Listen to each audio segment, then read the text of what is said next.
In this video, I'll show you my setup and workflow for creating instructional top-down style videos. I'll share tips and tricks that I've learned along the way in my journey as a YouTube educator, and I'll talk you through different gear setups that you can use to create that top-down look, as well as give you a behind-the-scenes look at the editing process. Hey guys, I'm Dr. Jacob Goodin, professor and sports scientist at Point Loma Nazarene University.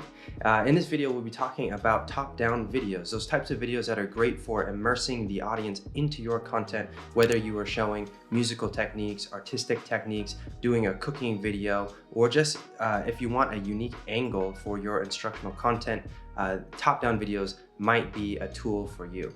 Now, the biggest hurdle for creating a top-down video is the setup. So let's talk through a few different setup options that you can use.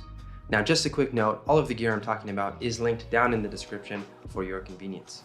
Now, when you're shooting a top-down video, you can either use a single camera setup where you're just showing that top-down view, or you can use a two-camera setup, which is what I like to do, where you have your main camera focused on your face and then a secondary camera, usually a lighter weight, smaller camera. I personally use my cell phone because I just have the single DSLR that I shoot my talking head angle with, and then I use my cell phone for that top-down view. And the great thing about using two cameras is that you can seamlessly transition back and forth between the content that you're showing and immersing your audience in and your asides or extended comments about that. So you can in post switch back and forth between showing the skill and showing yourself talking or giving commentary about what it is you're showing. Now, if you do use two devices to record on, it is smart to give a little clap or something before you start so that you can line up both of those clips in post in your editing software.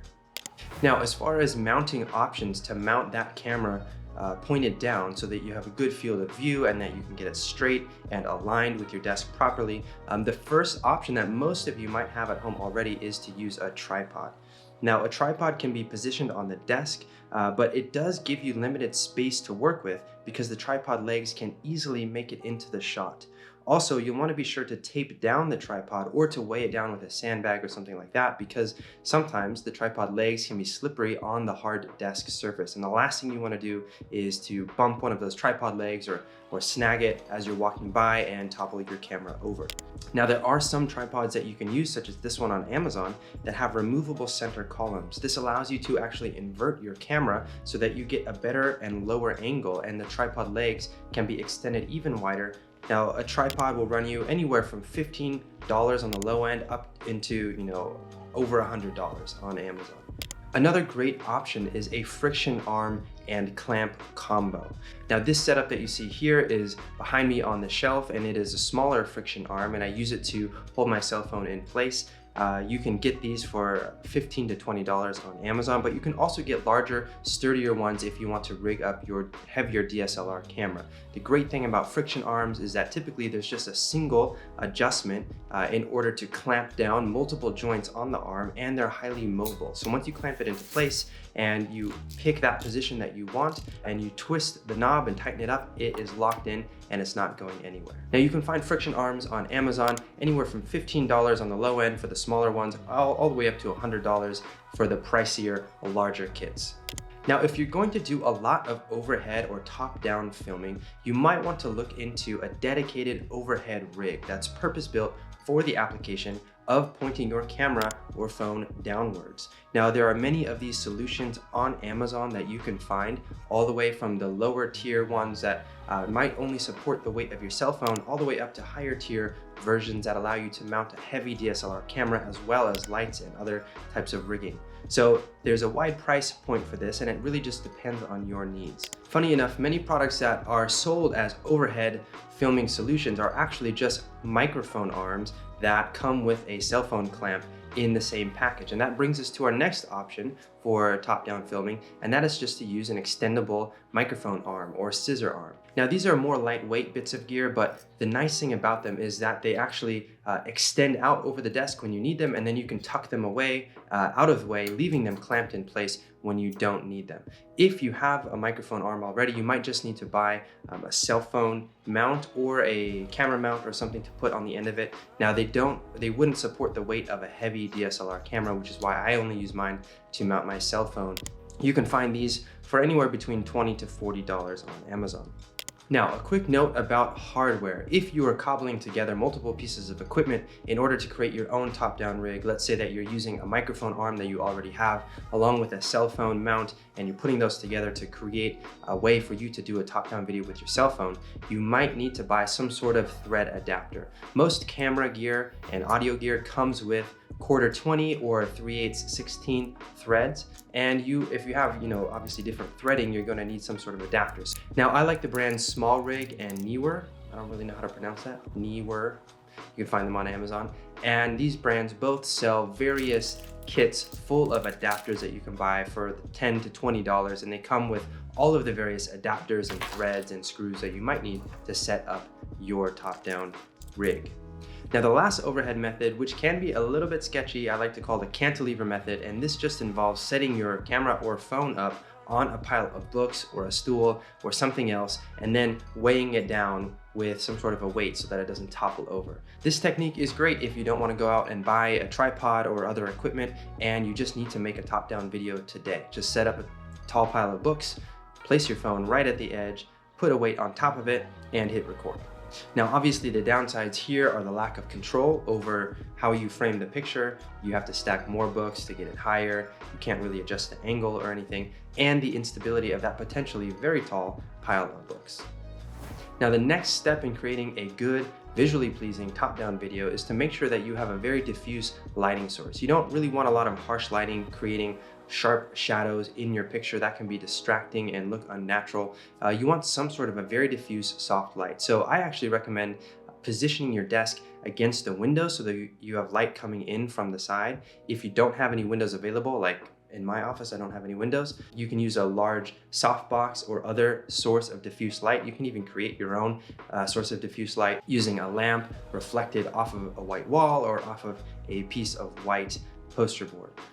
Either way, you want to position that light either directly overhead if you want no shadows, although sometimes that can lead to an unnatural looking image, or off to the side and slightly above, similar to how you would position a key light roughly at 10 or 11 o'clock to your image, so that you have visually pleasing shadows and so it looks like the light is coming from a window source.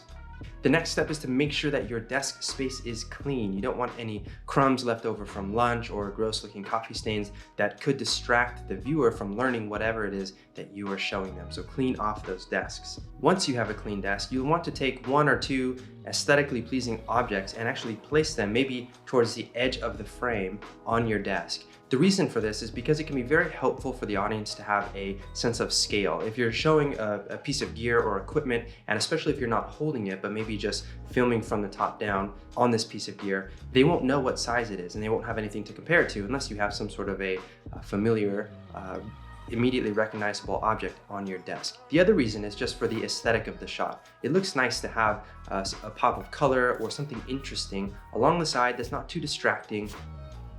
And then finally, you're going to want to position your microphone as close to your face as possible while you're talking, but obviously out of frame so that it is not blocking your face in any way. And just remember that when you're doing these top-down shots, you're still going to be speaking to the audience. Make sure that your chin isn't tucked down so that your voice doesn't get muffled as you are speaking.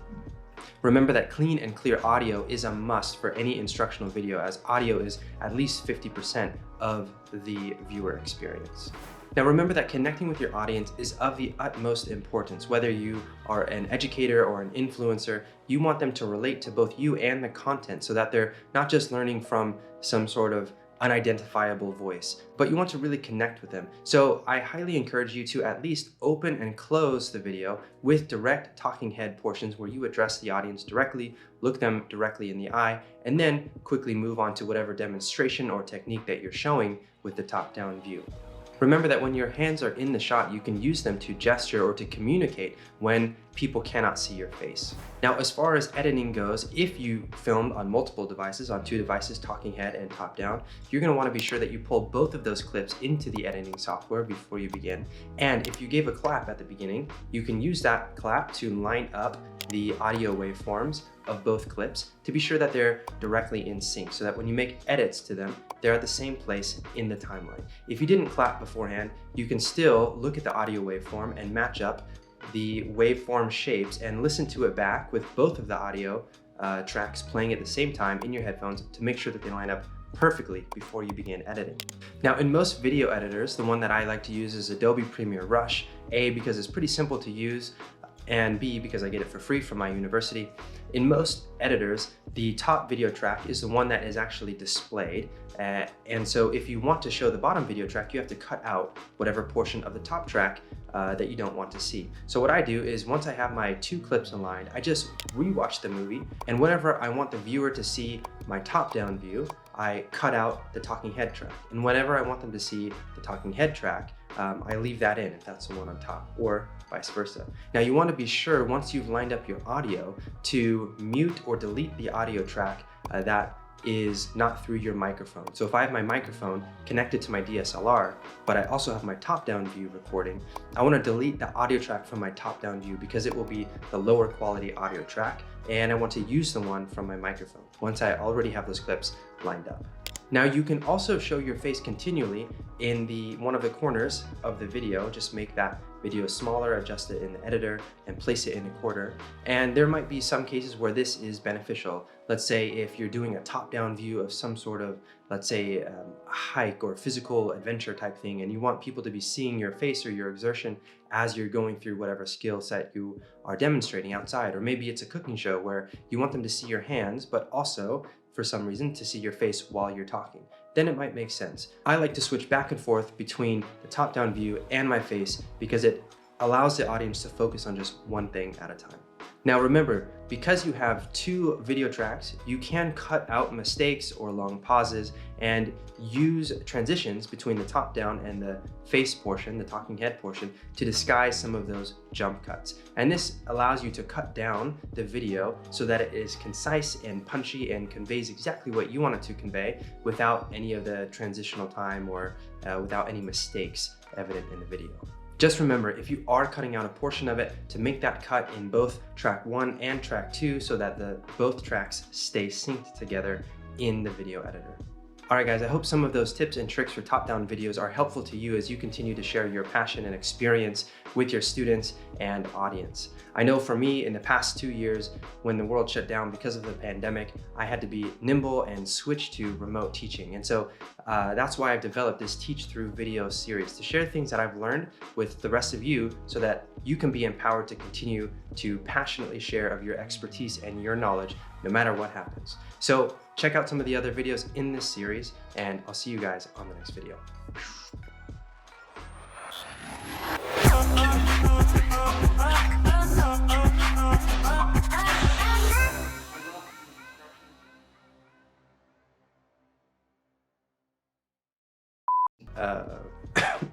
In the crisp record on your oh, excuse me, sorry. It's COVID. I'm just kidding, I don't have COVID. I did have COVID, breakthrough COVID, and it was no fun. It was Omicron though, so you know, I whipped that pretty quick.